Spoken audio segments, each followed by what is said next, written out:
परमपूज्य आई श्री कलावती देवी यांचे चरित्र द्वितीय उल्हास. विवाह व संसार. बाळला 15वे वर्ष लागले तोच अचानक तिच्या विवाहाचा योग जुळून आला.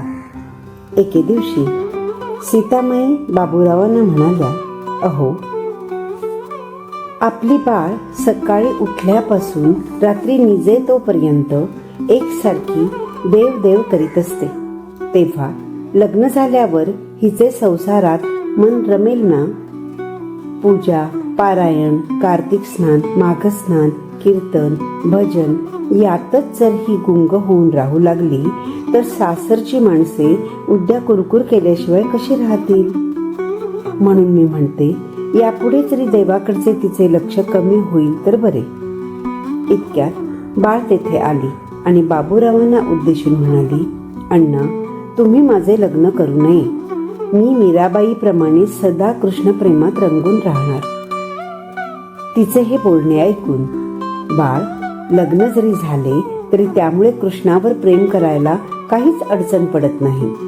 संसारात असून सतत देवाचे स्मरण ठेवणे हिलाच खरी भक्ती म्हणतात. एकनाथ, नामदेव, तुकाराम या सर्वांनी संसारात राहूनच देवाला आळविले आहे, असे बाबूरावांनी तिला समजावून सांगितले. पुढे थोड्याच दिवसात बाबूरावांच्या स्नेहाकडून खालील मजकुराचे पत्र त्यांना आले.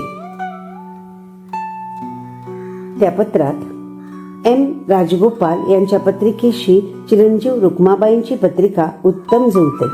दक्षिण अकार्टात कडलोर जिल्ह्यातील तिरकोईलूर या गावी हे पोलीस इन्स्पेक्टर आहेत. त्यांच्या वडिलांचे नाव नारायणराव असून हे पण पोलीस इन्स्पेक्टर होते. त्यांनी नुकतीच पेन्शन घेतली आहे.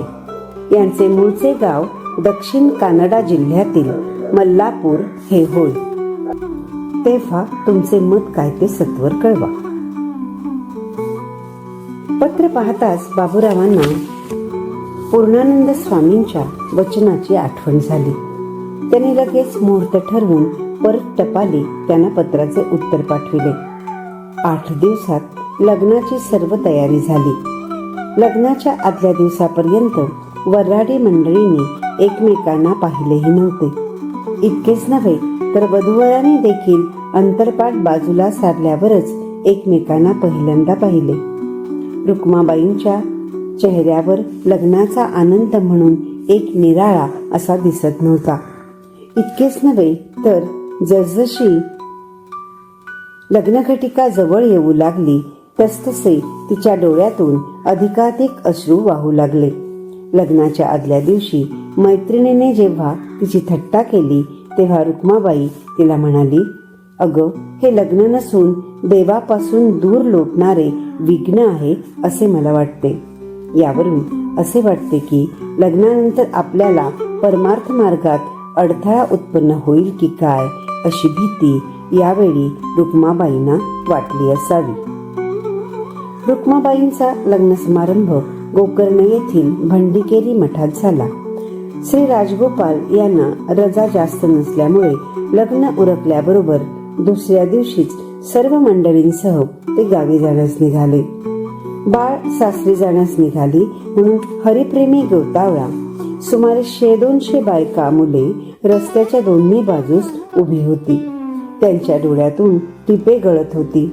बोलण्याची इच्छा असून सुद्धा एकाच्याही तोंडावाटे शब्द फुटेना अशी स्थिती झाली.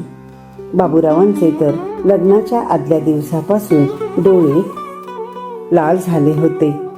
सारखे ते डोळे पुसत असत. यावरून बाळवर त्यांचे अत्यंत प्रेम होते हे उघड दिसण्यासारखे आहे. बाळची पण तीच स्थिती झाल्यामुळे तिने सगळ्या पुढे फक्त हात जोडले.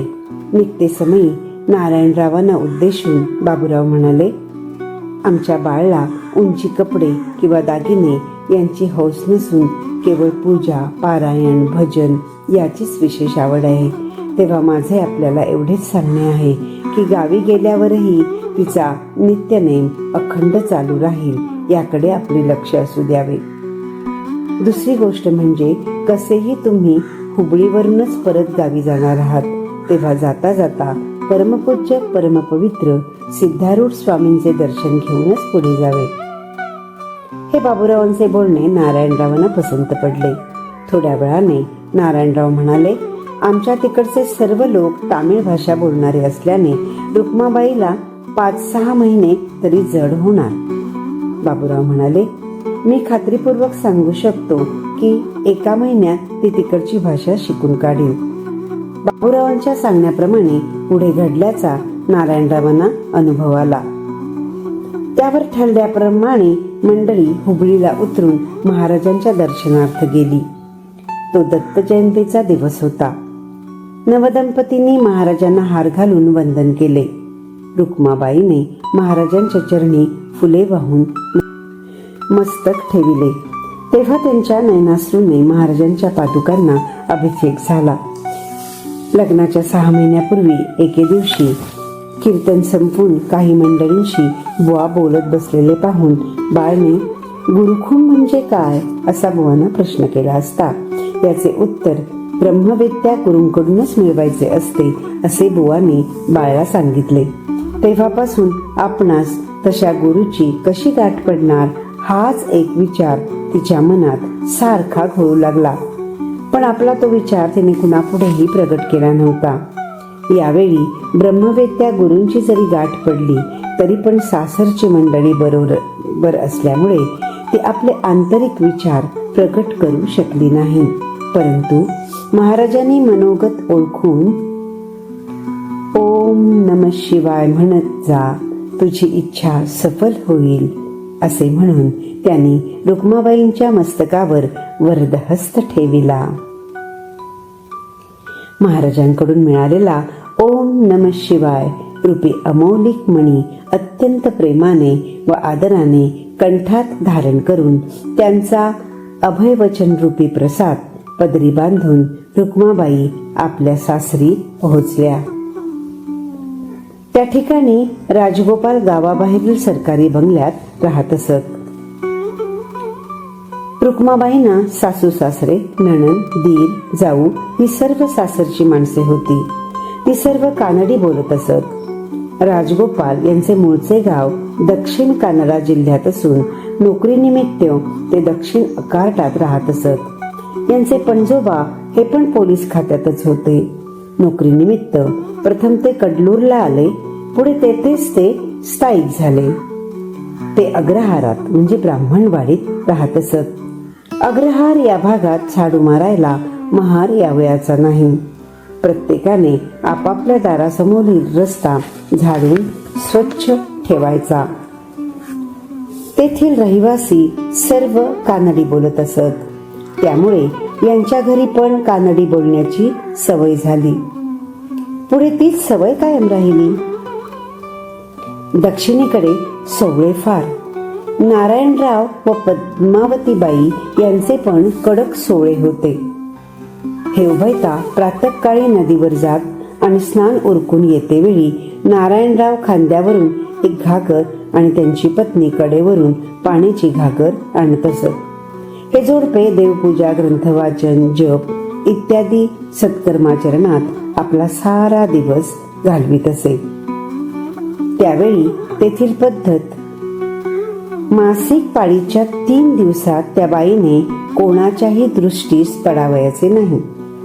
यदा कदाचित ती बाई जर दृष्टीस पडली तर सचैल स्नान करावयाचे. त्यामुळे प्रत्येक घरी अशा बायकांना बसण्यासाठी एक खोली व वरांडा अशी स्वतंत्र जागा असावयाची. त्याचप्रमाणे तिने पहाटे उठून ओढ्याला जाऊन कपडे धुवून आणावयाचे. 4थ्या दिवशी आंघोळीची जागा देखील निराळीच असावयाची. बाईने सदा खोलीचे दार बंद करून बसावे. फराळाच्या वेळी कॉफी आणि काहीतरी खाणे, जेवणाचे वेळी पान वाढून वरांड्यावर नेऊन ठेवणे व घंटा वाजविणे. त्यानंतर कोणी तिथे जावयाचे नाही. खोलीतून बाहेर येऊन खाणे किंवा जेवण करावे. अर्थातच नारायणरावांकडे पण ती पद्धत होती. रुक्माबाईला सदा एकांत आवडत असल्याने त्याबद्दल त्यांनी देवाचे आभारच मानले असतील. दुसरे कोणी त्या ठिकाणी असते तर त्या पद्धतीला जुमानले नसते. त्यामुळे घरात अशांतीला मूळ झाले असते. असं घरभर मंडळी असून सुद्धा देवावरील दृढ निष्ठेमुळे रुक्माबाईला परमार्थ मार्गात कोणीच अडचण करू शकले नाहीत. उलट दिवसेंदिवस त्यांची प्रगती होण्यास त्या मंडळींकडून विशेष सहाय्य झाले. त्यांना सासरचे नाव म्हणून एक निराळे ठेवले गेले नाही. याचे कारण हे की रुक्माबाई हे नाव त्यांना त्यांच्या आजीचे ठेविले होते. त्यांच्या आजींना पहाटे 5 वाजल्यापासून भोपाळ्या गवळणी म्हणून रोज घरातील पारोशाची कामे करण्याची सवय होती. म्हातारपण झाल्यावर मात्र त्या अंथरुणावर बसूनच भजन म्हणत. चहा कॉफी ऐवजी रोज त्या जिऱ्या धन्याचा काढा घेत असत. त्यांना पान खाण्याचे व्यसन होते. देवाकडून बोलावणे येणार हे त्यांना आधीच समजले असल्याने त्या दिवशी रोजच्या पेक्षा आधी उठून त्यांनी घरातील सर्व माणसांना उठविले आणि आता माझ्यासाठी विमान येणार आहे, लवकर मला काढा करून दे असे त्यांनी सुनबाईला सांगितले. सुनेने काढा आणेपर्यंत अभंग म्हणता म्हणता त्या खलबत्त्यात पान कुटू लागल्या. कुटलेला गोळा त्यांनी हातात घेतला. इतक्यात सुनबाईने काढा आणून पुढे ठेवला. लगेच आजीने तो काढा घेतला आणि आता येते ग मी असे म्हणून त्यांनी हातातील पान तोंडात टाकले. तोच त्यांचा देह अचेतन झाला. ही गोष्ट बोलता बोलता बाबूराव नारायणरावांजवळ सहज बोलून गेले होते. ते ऐकून आपण दुसरे नाव ठेवायचे नाही, आहे ते नावच चांगले आहे असे नारायणरावांनी ठरविले होते. नारायणराव मोठे हुशार होते. तसेच ते विनोदी पण होते. रुक्माबाईंचे दागिने करतेवेळी त्यांनी थोरल्या सुनबाईंचे दागिने पण जुने मोडून नवीनच केले. एके दिवशी सर्व मंडळी गप्पा मारीत बसली असता ते सहज विनोदाने म्हणाले, दोघीही सुनबाईंचे दागिने 3 वर्षांनी वजन करून पाहावयाचे, म्हणजे कोणाचे अधिक झिजले ते कळून येईल. त्याप्रमाणे 3 वर्षानंतर नारायणरावांनी खरोखर वजन करून पाहिलेही. 25 तोळ्यांपैकी गिरजाबाईंचे अर्धा तोळा सोने झिजले आणि रुक्माबाईंचे मात्र गुंजभरही कमी झालेले नाही असे त्यांना आढळून आले. त्यावरून रुक्माबाईंच्या वागण्यातील सावधगिरीची नारायणरावांना बरीचशी कल्पना आली. रुक्माबाईंचे सासरचे वागणे सर्व स्त्रियांना आदर्शभूत असेच होते. सकाळी उठल्यापासून रात्री निजेतोपर्यंत त्यांची त्यावेळची दिनचर्या पुढील प्रमाणे होती. पहाटे 4 वाजता उठून प्रातर्विधी आटोपून स्नान उरकून 5 ते 6 पर्यंत भोपाळ्या म्हणून गोपाळ कृष्णाची काकड आरती करणे. घरातील माणसे उठण्याची फुरसत प्रत्येकासाठी तोंड धुण्यास 1 तांब्या ऊन पाणी, हातपाय पुसण्यास पंचा परसातील ओट्यावर नेऊन ठेवणे. कॉफी बरोबर आंबोळी, इडली, फोडणीचे पोहे, उपीट इत्यादी रोज 1 नवीन नवीन फराळाचे पदार्थ करून देणे. त्यावर स्वयंपाकाची तयारी करून वेणीफणी करीत आणि दुसऱ्यांदा आंघोळ झाली की 1.5 तासपर्यंत एकचित्ताने गोपाळकृष्णाची पूजा करणे. स्वयंपाकघरात आचार्याला लागेल ते सामान देणे, कामावर नजर ठेवणे. इतकेच नव्हे तर राजगोपाल कचेरीला जाण्यास निघाले की त्यांनी बूट घालीत असता लेस बांधण्यासाठी तिथे पण रुक्माबाई हजर राहत असत. जेवणानंतर त्या कधी झोप घेत नसत. विणणे, शिवणे, प्रत्येकाची घरी घालण्याचे व बाहेर जाताना वापरण्याचे कपडे व्यवस्थित ठेवणे ही कामे पण त्या करीत असत. पोलीस लोकांच्या किंवा त्यांच्या बायका मुलांच्या तब्येती नादुरुस्त झाल्या की रुक्माबाई त्यांना औषध देत व लगेच बरे वाटल्याचा त्यांना अनुभव येई. लहानपणात वडिलांनी औषध देत असता त्यांच्याकडून जी माहिती मिळवली होती तिचा यावेळी त्यांनी उपयोग केला.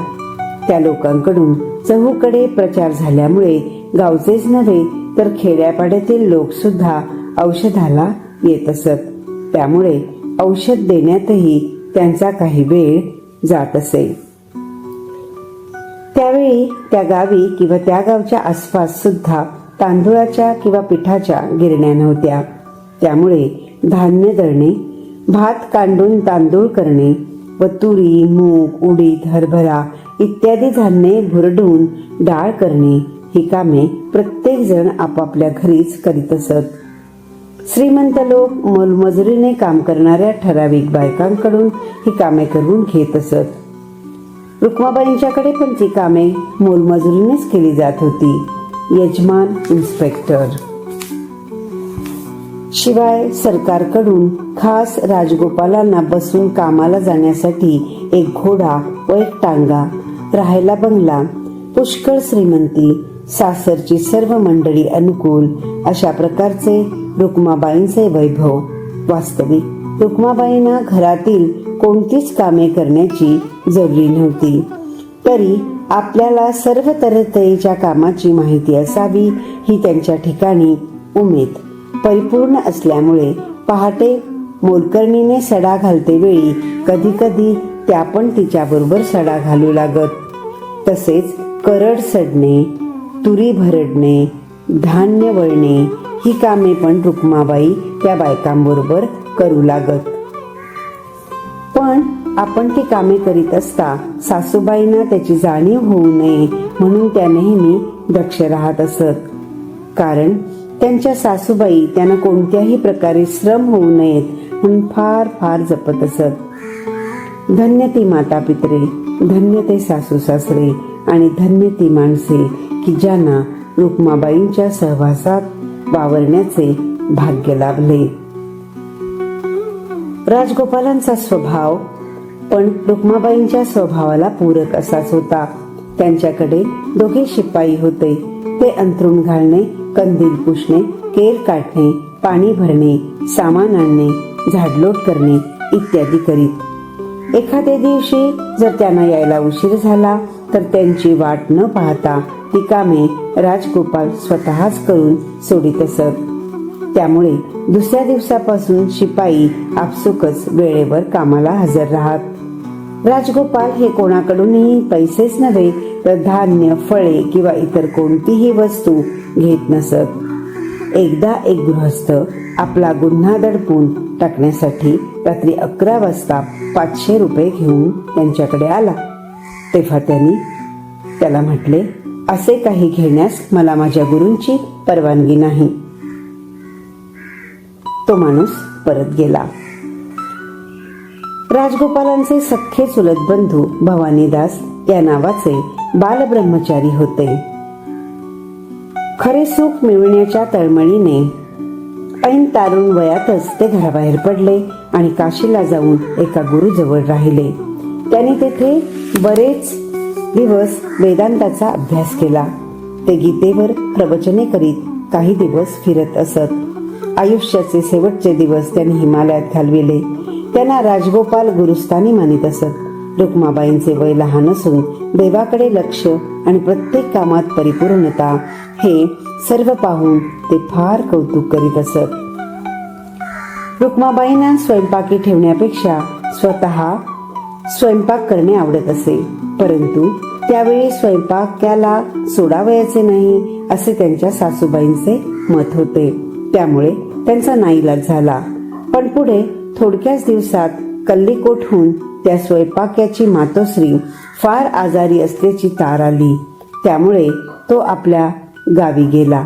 त्यावर घरातील अडचणींमुळे तो परत येऊ शकला नाही आणि जवळपास स्वयंपाकी मिळण्यासारखे नसल्याने सहजच रुक्माबाईंची ती इच्छा पूर्ण झाली. रुक्माबाईंचा स्वयंपाक अत्यंत स्वादिष्ट होत असल्याने घरातील मंडळी त्यांचे सारखे कौतुक करीत असत. तरी अभिमानाने फुगून न जाता हा सर्व कृष्णाचाच खेळ आहे असे त्या मानित असत. ओम नमः शिवाय.